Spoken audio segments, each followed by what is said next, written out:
help over a 2-year period of time.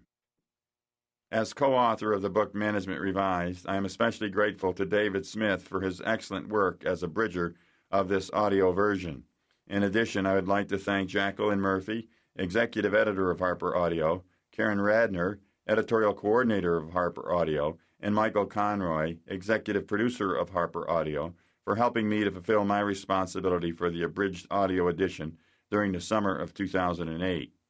Finally, my wife Judy encouraged me and showed great patience with me as I reviewed and edited the abridged manuscript during a time that was supposed to be vacation. She continues to understand deadlines and does all she can to help me meet these deadlines. I owe her gratitude and love.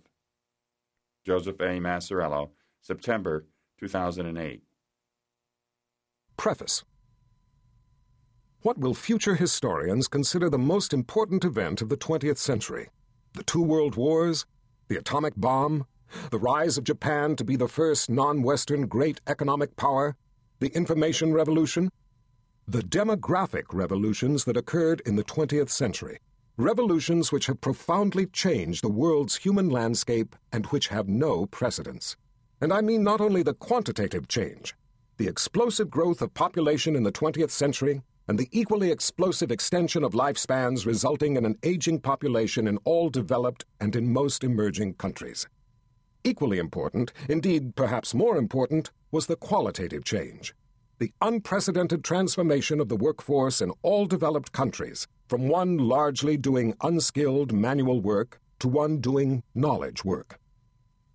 At the beginning of the 20th century, 90 out of every 100 people in the working population in every country were manual workers, farmers and their hired hands, domestic servants, factory workers, miners, construction workers. And life expectancies, and especially work-life expectancies, were so low that a majority of working people were disabled well before they reached what was then the threshold of old age, that is, age 50. But while the life expectancy of the individual, and especially the individual knowledge worker, has risen beyond anything anybody could have foretold at the beginning of the 20th century, the life expectancy of the employing institution has been going down, and is likely to keep going down.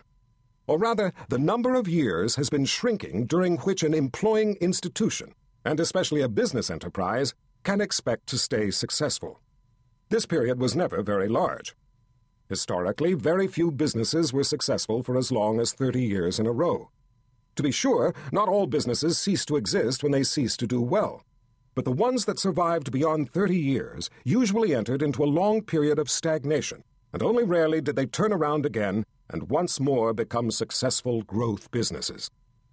Thus, while the life expectancies, and especially the working life expectancies of the individual, and especially of the knowledge worker, have been expanding very rapidly, the life expectancy of the employing organizations has actually been going down.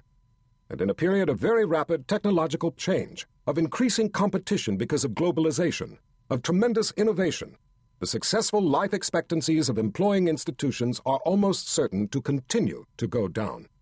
More and more people, and especially knowledge workers, can therefore expect to outlive their employing organizations, and to have to be prepared to develop new careers, new skills, new social identities, new relationships for the second half of their lives. And now, in all developed countries, the largest single group in the workforce is knowledge workers, rather than manual workers. At the beginning of the century, knowledge workers in any country, even the most highly developed one, were very scarce.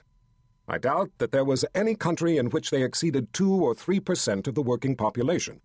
Now, in the United States, they account for around 40% of the working population.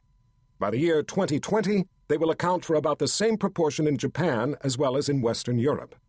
They are something we have never seen before. These knowledge workers own their means of production, for they own their knowledge.